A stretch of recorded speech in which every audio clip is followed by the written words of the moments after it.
Well, you know, after listening to some of the stuff, reading some of the stuff that all these politicians and that are putting out, I got curious. So I went to researching a little bit. I went to, well, I got to thinking that the big buildup in Vietnam was February of 1965, and I was in the Navy, and I spent 6 months after that steaming around a point in the Gulf of Tonkin on a ship. Now, that war in Vietnam, the national debt in 1965 was $317.27 billion. And if you adjusted that for inflation, it'd be 2.59 trillion about today. Now, at the end of the Vietnam War, I think that's 1976, the national debt was $620 billion. Just not quite twice, doubled. Okay. Excuse me. Now, Richard Nixon in 1971, as President of the United States, unpegged the dollar from gold. You could no longer go in and get gold for the dollar. Okay? Now,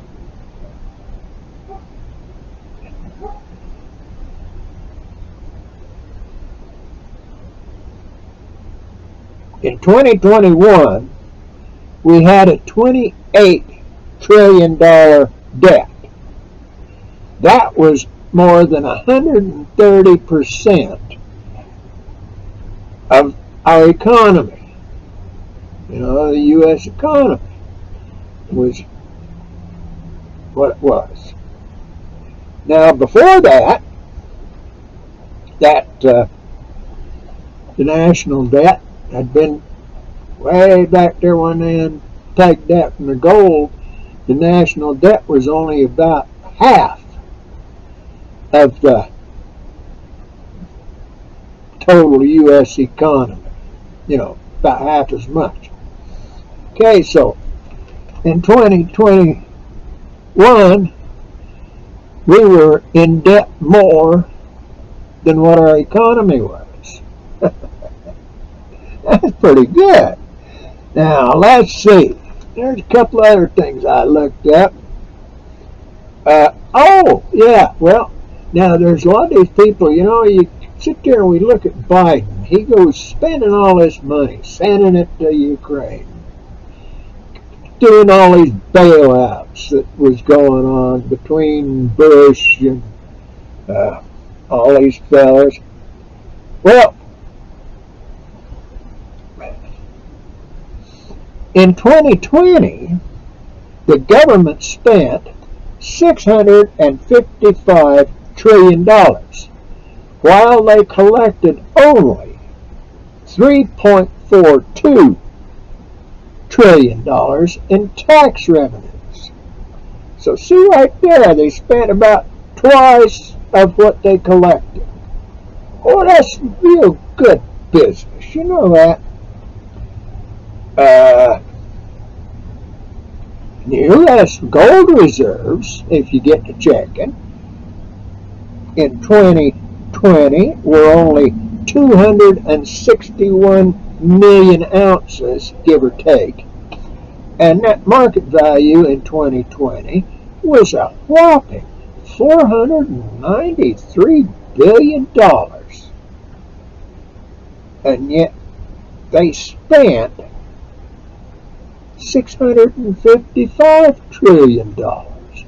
Gee, you know, them guys back there in Washington, them are some good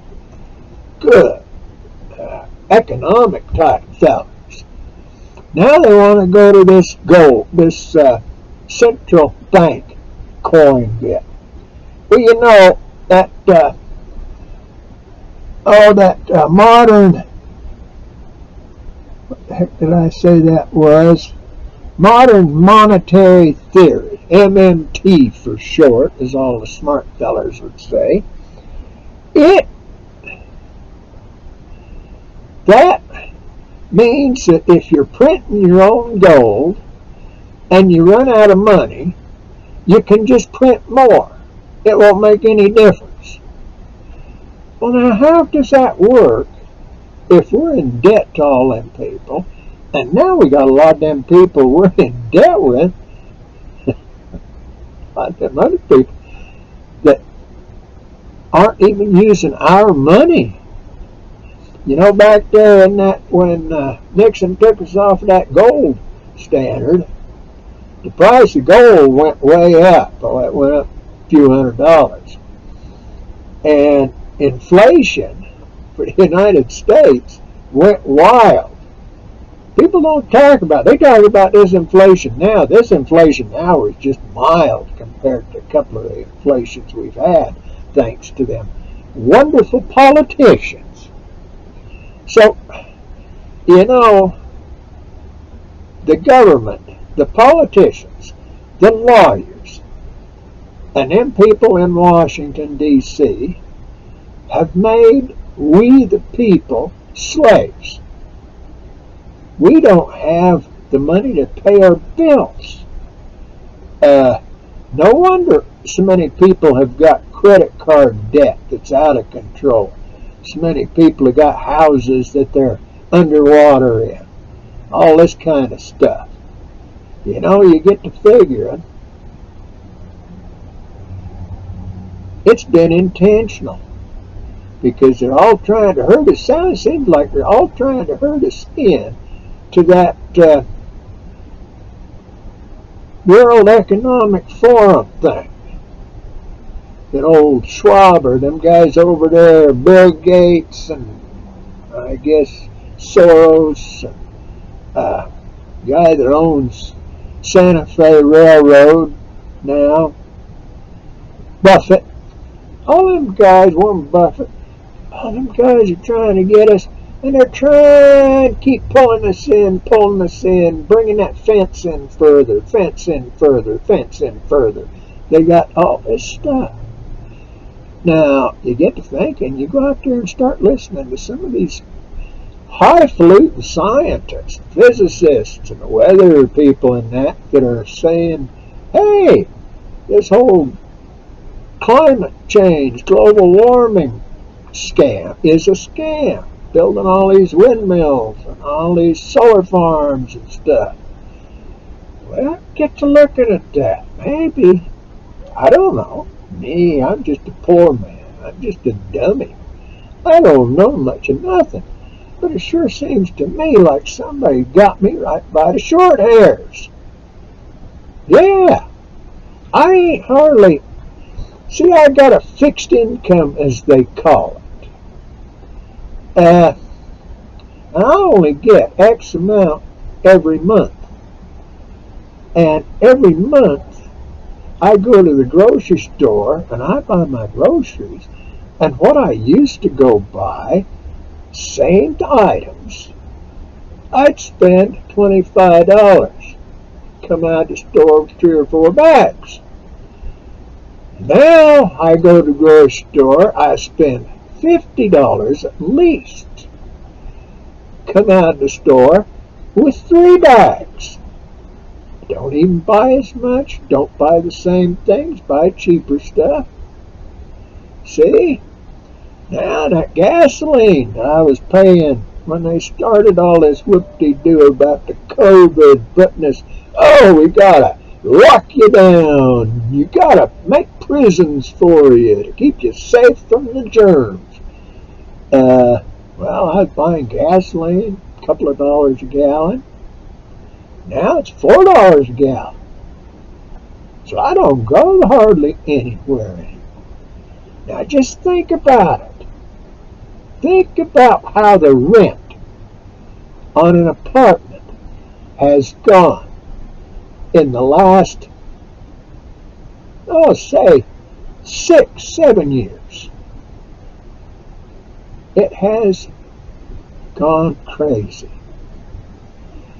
And they're making it even crazier. And I think it's intentional. I wouldn't say it's a conspiracy. But there's sure a lot of them guys raking a lot of big bucks in for windmills that for some reason are falling over, for solar farms that they're going to have trouble getting electricity from there to here. Think about it. I gotta go look up some more stuff. Have a good day and may God bless you all. See you again.